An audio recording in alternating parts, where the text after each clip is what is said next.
ओम नमः शिवाय, जय महाकाल। आप सबको पता है सावन का बहुत ही पवित्र महीना चल रहा है और आ गया है गुरुवार का दिन। अगर आपके जीवन में बहुत ज़्यादा संकट आ गया है, बहुत ज़्यादा कष्ट आ गया है, तो कभी ख़त्म ही नहीं हो रहा हो, तो यह वीडियो आप सबके लिए बहुत ही उपयोगी वीडियो है।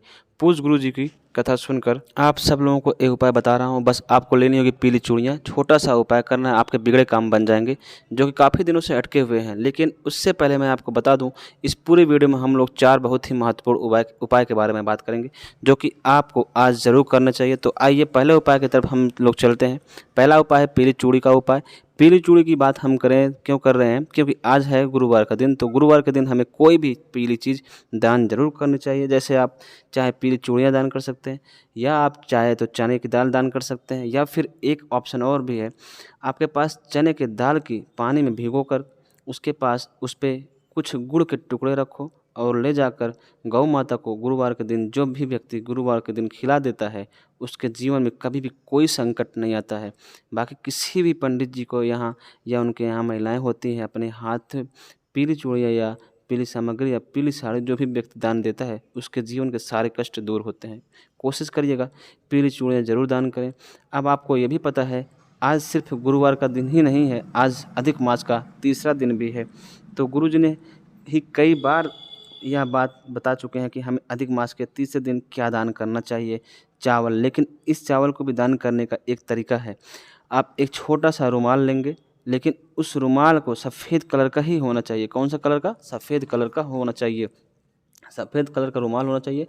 आपको क्या करना होगा, चाहे एक मुट्ठी चावल ले लीजिए या फिर 33 चावल के दाने ले लीजिएगा। लेकिन 33 चावल के किसी भी दान उससे को देने में थोड़ा से शर्म लगती है, इसलिए अच्छा नहीं लगता है। इसलिए एक मुट्ठी या 2 मुट्ठी चावल उसी सफ़ेद कलर के रुमाल में अच्छी तरह से बांध कर किसी भी पंडित जी को, किसी भी ब्राह्मण को, किसी को भी जिसको आपकी इच्छा हो उसे दान कर सकते हैं।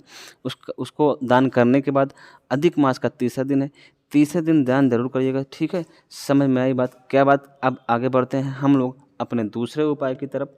दूसरा उपाय बहुत ही प्यारा उपाय है, क्योंकि यह हमारे बीमारी को ख़त्म करने का। अगर आपकी लाइफ में बहुत ज़्यादा बीमारियां हैं और वो बीमारी ख़त्म होने का नाम नहीं ले रही हैं, बहुत दवा कर लिए लेकिन थोड़ा से भी आराम नहीं हो रहा है, तो अब इस काम को ज़रूर करना, तब आप ठीक हो जाएंगे। अब हमें 1 से 2 फूल लेना है। कौन सा फूल लेना? 1 से 2 फूल लेना है, वो भी नीला फूल लेना। कौन सा? नीला फूल लेना है। कोई भी नीले फूल का हो, कोई ज़रूरी नहीं है कोई स्पेशल कोई नीला फूल हो, कोई भी स्पेशल नहीं होना चाहिए, बस नीला कलर का फूल होना चाहिए, लेकिन नीला फूल ही होना चाहिए। ठीक है, अब हल्दी की गांठ ले लें। हल्दी की बात करें तो आपको खड़ी हल्दी लिया करिए और उस खड़ी हल्दी को पीस लेना चाहिए। अब इस हल्दी में नीला पुष्प को मिला लेना है। नीला पुष्प को मिलाने के बाद हमारे पास सीधा महादेव मंदिर में जाना है, महादेव के मंदिर में चले जाना है। जैसे ही मंदिर में प्रवेश करेंगे तो आपको सबसे ही पहले दर्शन होगा नंदी बाबा का। किसका? नंदी बाबा का। अब आपको वहीं नंदी बाबा के पास बैठ जाना है। इनका एक उठा हुआ पैर होता है, उस उठे हुए पैर पर हल्दी वाला नीले फूल को नंदीश्वर महादेव के नाम से चढ़ा देना है। किसके नाम से?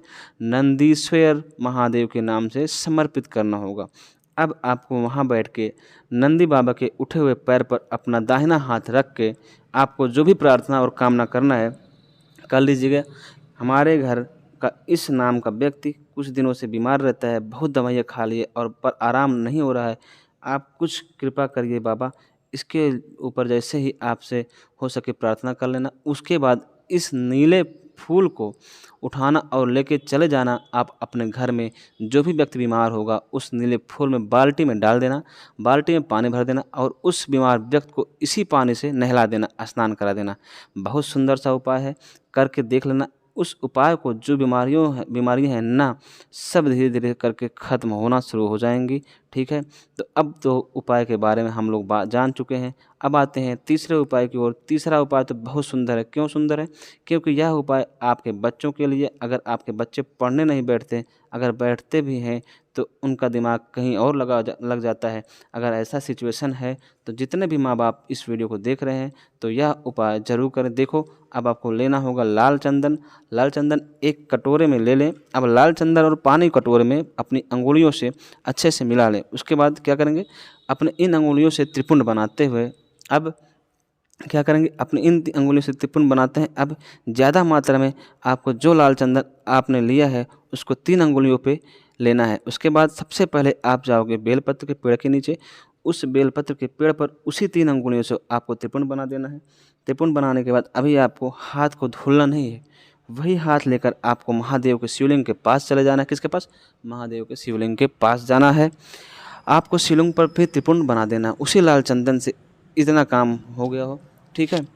अब दूसरा काम क्या करोगे, अभी फिर से आपको हाथ को धुलना नहीं है। जिस हाथ से आपने जिस अंगुली से बेलपत्र पर पेड़ पर त्रिपुंड बनाया है, महादेव के शिवलिंग पर त्रिपुंड बनाया है, वही अंगुली लेकर जाओगे जिस घर में जिस कमरे में आपका बच्चा बैठकर पढ़ता है, उस कमरे में वहीं पर कहीं पर भी उस उसके टेबल पर, उसके बेड पर या फिर दरवाजे पर, कहीं पर भी जिस कमरे में पढ़ता है उस कमरे में उसी लाल चंदन से त्रिपुंड बना लेना।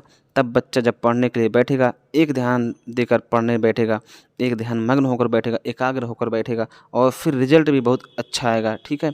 तो करके देखिएगा, ठीक है। समझ में आई बात ना? अब आगे बढ़ते हैं हम लोग चौथे और अंतिम उपाय की ओर। चौथा उपाय है भाई बहुत प्यारा है, आपको यह धतूरे से करना है। अगर आपका व्यापार नहीं चलता है तो कर सकते हैं। दूसरा, आपका धन संपदा की कमी हो तो भी आप यह उपाय कर सकते हैं।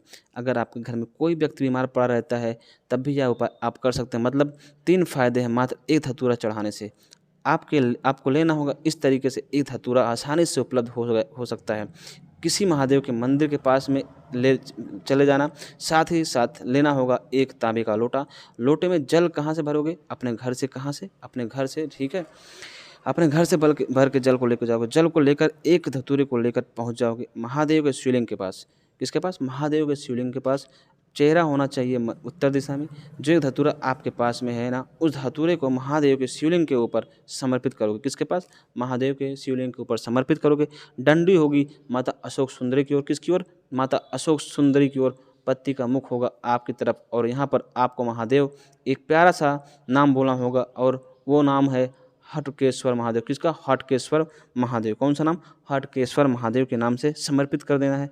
उसके बाद जो आपके हाथ में तांबे के लोटे में जल है उसको भी हटकेश्वर महादेव के नाम से शिवलिंग पर उसी धतूरे के ऊपर धीरे धीरे समर्पित कर दें।